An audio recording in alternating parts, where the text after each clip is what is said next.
Merhaba arkadaşlar, yeni bir War Thunder bölümüne daha hoş geldiniz. Bugünkü videomuzda hava araçları en hızlı nasıl kasılır bunu size göstermeye çalışacağım.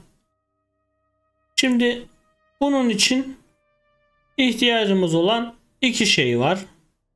Gördüğünüz gibi birincisi premium bir jet, ikincisi de premium bir hesap. Bunlar olursa çok hızlı bir şekilde hava araçlarını kasabilirsiniz. Şimdi bizim elimizde rank 7'de bulunan Tornado jetimiz var. Şimdi öncelikle burada mühimmatlarımıza bakıyoruz. Tabi her uçakta, jette bu mühimmatlar farklı olunuyor. Burada gördüğünüz gibi toplamda 28.322 hasar verebilen bir mühimmat almışız. Yani toplamda 6.000'lik bomba takmışız diyebilirim. Zaten bir base yanlış olmazsa 25.000-26.000 civarı bir hasar istiyor. Bunu da aynı bu şekilde buralara bakaraktan gördüğünüz gibi mesela burada hazır setlerde 33.000 hasar veriyor ama bu kadar fazla uçağı yavaşlatacağı için gerek yok. Yani 26.000, 27, 28.000 civarında bomba alsanız yetiyor. Diğer premium uçaklardan gösterecek olursak bir de gördüğünüz gibi arkadaşlar burada yanıcı bombalar var. Bu yanıcı bombaları da aynı şekilde alabilirsiniz. Normal bombanız yoksa uçakta.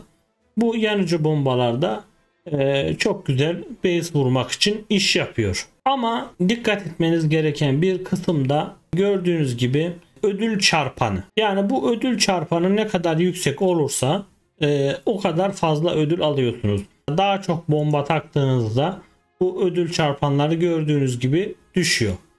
O yüzden her zaman dediğim gibi 26, 27, 28 bin civarında alırsanız bombayı ödül çarpanı da o kadar yükselmiş oluyor. Şimdi jetimize de kısaca bakacak olursak zaten çoğunuz oyun içinde yine görüyorsunuz. Çift motorlu bir jetimiz var.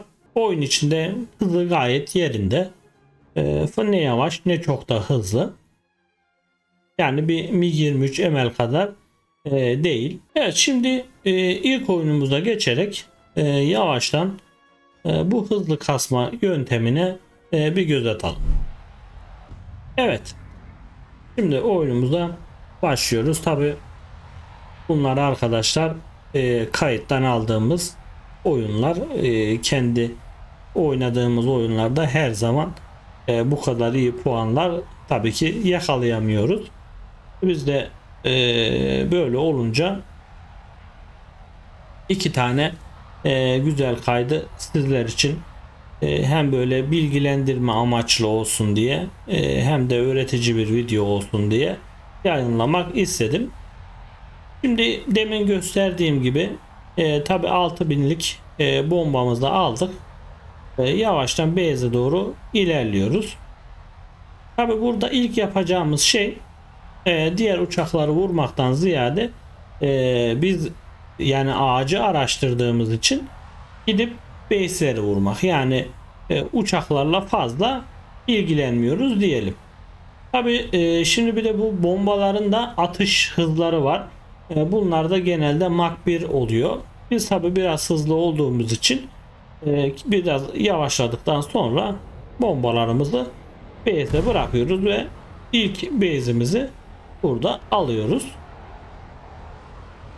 Tabi şimdi her uçağın oynanışı farklı. Biz burada base'leri aldıktan sonra iki tane M950'miz olduğu için burada uçakların peşine düşüyoruz. Burada Su-39'a hasarımızı verdik. Tabi arkasından Su-39'u biraz vurmak zor olacaktır. Burada çarpışıyorlar herhalde. Ve kill bizde kalıyor. Yani base'in üzerine bir kill de almış oluyoruz. Bu sefer de karşımızdan yine bir AUN yaklaşıyor. Tabi bu AUN'lar bu seviyelerde sıkıntı. Yani hem çaplı flare'i çok fazla olduğu için Bir de manevra kabiliyeti yüksek ve hızı yavaş olduğu için bir anda arkanızda kalabiliyor. Gördüğünüz gibi sınırsız kaf ve fren atıyor gibi bir şey yani. Biz de arkasına takıldık bakalım. Evet, burada ıskalıyoruz. Burada gördüğünüz gibi hızını yavaşlatarak direkt arkamıza geçiyor ve bize kilit atıyor.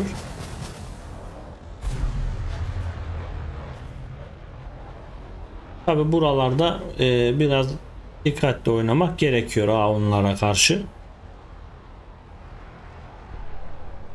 Evet, şimdi çap ve flare atmadığı bir zamanı yakalıyoruz. Füzemizi yolladık ve yine saptırdı. Evet. Ve topumuzla onu vuruyoruz. Evet, bir base 2 kill olarak devam ediyoruz. Önümüzde yine bir Su-25 ve bir tane AIM-9L'miz var. Yani base'i vurduktan sonra ne kadar kill alabilirsek bizim için o kadar iyi arkadaşlar. Evet, burada da yine Su-25'te vuruyoruz. Toplam bir base 3 kilo olarak base'de yavaş yavaş dönüyoruz. Tabi ben ilk başta yani base bizim için önemli dedim ama tabi bu free kill'leri kaçırmak da biraz saçma olur. O yüzden hani hem base hem de kill de alabilirseniz her zaman daha iyi olur sizler için. Tabi buralara atlıyorum. Yani normalde bu iki videonun tamamı 40 dakika kadar sürdü. Ben işte kese kese bunu 10 dakikaya indirdim. Yine aynı şekilde ikinci kere base'i vurmaya geliyoruz burada. Artık zaten herhangi bir düşman uçağı vesaire de yok gibi diyebiliriz.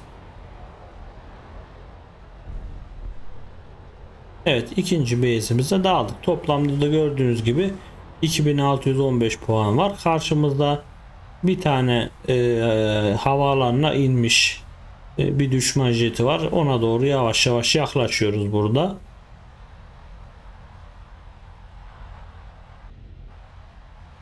Yukarıda da gene iki tane bizimkiler var. Evet, 5 kilometre kaldı. Tabi hava savunma sistemleri de birazdan aktif olacaktır. O yüzden yavaş gidiyoruz. Burada iki tane F5'e sallıyorum. Evet ve vurulduk. Gördüğünüz gibi F5'i de aldık. Toplamda 4 kill oldu. Evet, gördüğünüz gibi 51k araştırma puanı aldık ilk oyunda. Şimdi ikinci oyundan devam ediyoruz. Burada da yine aynı şekilde öncelik olarak gidip base'leri vuracağız. Alabilirsek 1-2 kill, alamazsak da yine base'lerden devam edeceğiz. Burada da lavuk önümüzde gelip bizim base'imizi alıyor. Karşımızda gene bir MiG-21 var. Hızımızı düşürüyoruz. Evet, burada ilk base'de bombayı bıraktık arkadaşlar. Yani normalde bu şekilde oynanışlar genelde nadir oluyor. Evet, bir MiG-23 ML de bize atıyor. Biz de ona salladık. Çünkü ilk base'i aldıktan sonra yani birileri peşinize takılıyor ve sizi rahat bir şekilde vuruyor. Burada bir MiG-21 düştü. Onu da ıskaladık. Yani yol üstünden geçerken hem base'e vuruyoruz hem yaban düşman uçaklarına vuruyoruz. Yani bu şekilde alabildiğimiz en yüksek puanı almaya çalışıyoruz. Yine normal inişimizi gerçekleştirdik. Ben tabi genel olarak oyunda iniş takımlarını açarak değil de gördüğünüz gibi gövdeye inmeyi tercih ediyorum. Bir dağlara taşlara giden füzemiz var. Bu arkadaş da hiçbir şeyden habersiz öyle uçuyor. Evet ve vurduk. Sesi geldi. Şimdi yine base'imize doğru ilerleyelim. Burada gene bombamızı atıyoruz ve dönüyoruz. Yani kısacası bu şekilde gidiyor arkadaşlar. Yani sürekli base vur dön, base vur dön, base vur dön. Yani oyun bu şekilde. Tabi arkamızda demin anlattığım gibi bir F5 takıldı burada. Allah'tan bizim player ve çafımız fazla olduğu için manevralarla kurtuluyoruz. Şurada F8 J8B'de tabi F5'i vuruyor. Yani onu anlatıyordum. Gövdeye inmek biraz daha zamanı kısaltıyor. Çünkü frenleme süresi bayağı bir uzun. Gövdeye inince daha kısa sürede uçak duruyor. Ben de o yüzden genelde gövdeye inmeyi tercih ediyorum. Evet, şimdi yavaştan 3. base'i almaya gidiyoruz.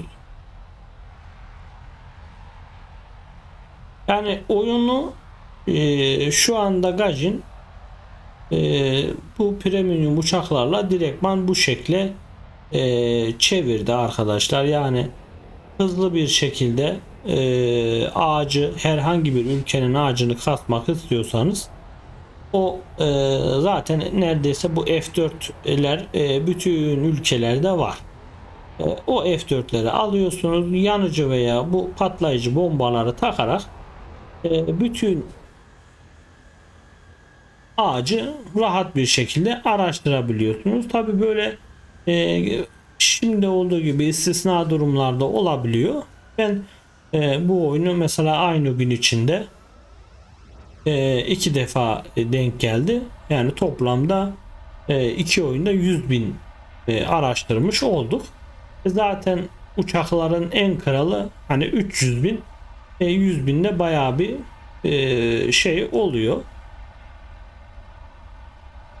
Yani o yüzden her zaman dediğim gibi bu hava araçlarını araştırma işi çok basit kara araçlarına göre. Çünkü karada böyle 100.000 falan almak imkansız. Yani en baba alabileceğiniz en kralı belki 20.000'dir. Yani onun haricinde 30.000 falan imkansız neredeyse. Çünkü kara araçları biraz daha değişik ve sıkıntılı. Evet, gördüğünüz gibi burada da 44.317 puan alarak ikinci oyunda tamamlıyoruz. Neredeyse toplamda 2 oyunda 100.000'i bulmuş oluyoruz arkadaşlar. Yani size söylediğim gibi bu üçlüyü, ikiliyi tamamlarsanız premium araç ve premium zamanı çok basit bir şekilde hava ağacını araştırabilirsiniz bütün ülkelerin. İzlediğiniz için teşekkür ederim. Videoları beğenmeyi, yorum yapmayı ve kanala abone olmayı unutmayın arkadaşlar. Kendinize iyi bakın.